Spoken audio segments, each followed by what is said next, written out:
देखिए ये माल्टा का पेड़ है, ये माल्टे लगे हैं। ये अभी 2 महीने इसमें कम से कम लगेंगे, नवंबर तक ये पकेंगे। नवंबर अंतिम तक, नवंबर लास्ट तक ये पकेंगे। और ये जो है ये मीठे करेले की बेलें हैं और इसके साथ ये कद्दू की बेलें भी हैं। सब मिलजुल के रह रहे हैं।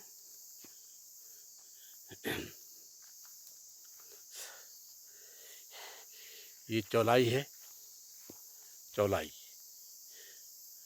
जिसके व्रत के रूप में लड्डू बनाए जाते हैं, कई कामों में आते हैं। इसे रामदाना भी कहा जाता है। पहले हमारे खेतों में बहुत होता था, जब हमारे गाय भैंस बकरी वगैरह रहती थी।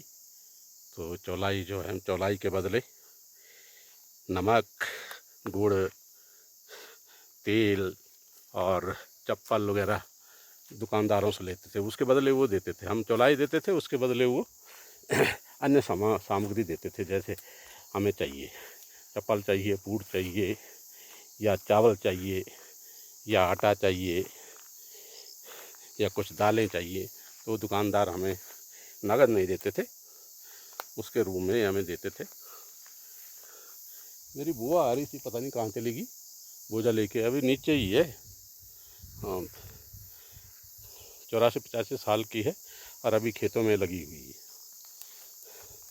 खेतों में उसी के लिए इंतज़ार कर रहा था कि उनका देख करके ये बताने की कोशिश कर रहा था कि पहाड़ का जीवन कितना सुखमय होता है। सुखमय ये कि पहाड़ में आदमी का शरीर स्वस्थ रहता है, स्वस्थ रहता है। धन ही सब कुछ नहीं है, सबसे बड़ा आदमी का स्वास्थ्य है। शरीर ठीक है, कोई बीमारी नहीं है, तो उससे बड़ा धन कोई नहीं है। आप टाटा बिरला हैं, अंबानी हैं, कुछ भी हैं, आपके पास पैसा है, परंतु आपका स्वास्थ्य ठीक नहीं है तो सब जीरो, नथिंग, कुछ नहीं है। इसलिए पहाड़ पे आइए, जिनका पहाड़ है, पहाड़ से प्रेम करिए। जितना प्रेम करोगे उतना आपका स्वास्थ्य ठीक रहेगा।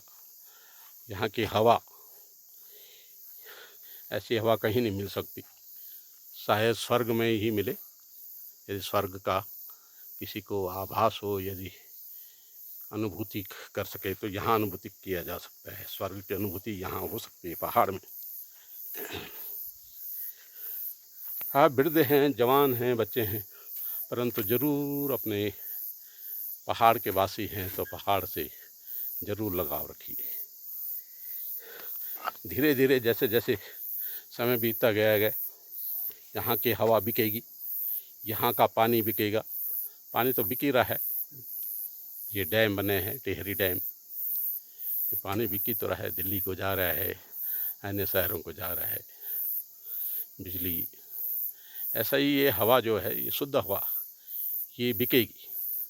अभी तो जैसे आदमी मोबाइल के बिना मुश्किल है, वैसे ही सिलेंडर लगेंगे।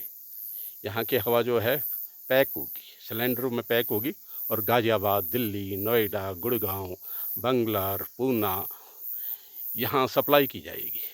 देखिए, मैं झूठ नहीं बोल रहा हूँ, आप लगा सकते हैं, अंदाज़ा लगा सकते हैं एनसीईआरटी का हाल क्या है, कितना प्रदूषण है। उस प्रदूषण से बचने के लिए कम से कम जिनका पहाड़ में है, कुछ भी है, संपत्ति है, तो आइए अपने उसको करिए, उसको ठीक करिए। रहने के लिए एक कमरा अवश्य बनाइए। आपके बच्चे, आप, आपके आगे की संतति आपको नमन करेगी कि इन्होंने हमें ऐसा शुद्ध हवा के लिए जगह दी है। मजबूरी अलग चीज़ है, मजबूरी में नौकरी अलग चीज़ है। आप करेगा खाने के लिए तो जाइए, परंतु हम नौकरी तो करते हैं, परंतु स्वास्थ्य पे भी तो गिरता है। गंदी हवा, यहाँ तो सब कुछ ठीक है। शहरों में आपके जितने भी घर हैं, हर एक घर में लैट्रिन बाथरूम है। आप बताइए, उनका जो गैस है वो कहाँ जाती है? हवा में घुलती है। और वो जो पेट्रोल चलता है, जो डीजल जलता है, इधर उधर गाड़ियाँ भागती हैं, उनका प्रदूषण कहाँ जाता है? हम सांस तो लेते ही हैं। अब आदी हो गए हैं हम, हमें पता नहीं लगता हम क्या ले रहे हैं, क्या छोड़ रहे हैं। इसी से बीमारियां बढ़ रही हैं, पता ही नहीं लग रहा है बीमारियों का कि कौन सी बीमारी है। कई बीमारी ऐसी हैं जिसका इलाज ही नहीं है।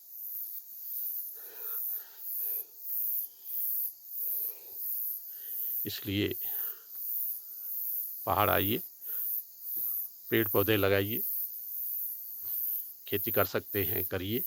आपके खेत हैं, नहीं हैं, बंजर पड़े हैं, तो उनको मजदूर लगा करके, या आप में सामर्थ्य है, आप में हिम्मत है, तो उनको खोदिए।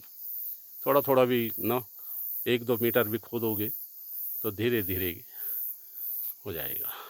अब तो आधुनिक युग है, अब तो इलेक्ट्रिकल हल आ गए हैं, बिजली के कहीं किस्म की वो है। दिक्कत कोई नहीं है, दिक्कत तो हमारी सोच में है। ठीक है बंधुओं, अगले उसमें फिर मुलाकात होगी। तब तक जय हिंद, जय भारत, जय उत्तराखंड, जय पहाड़।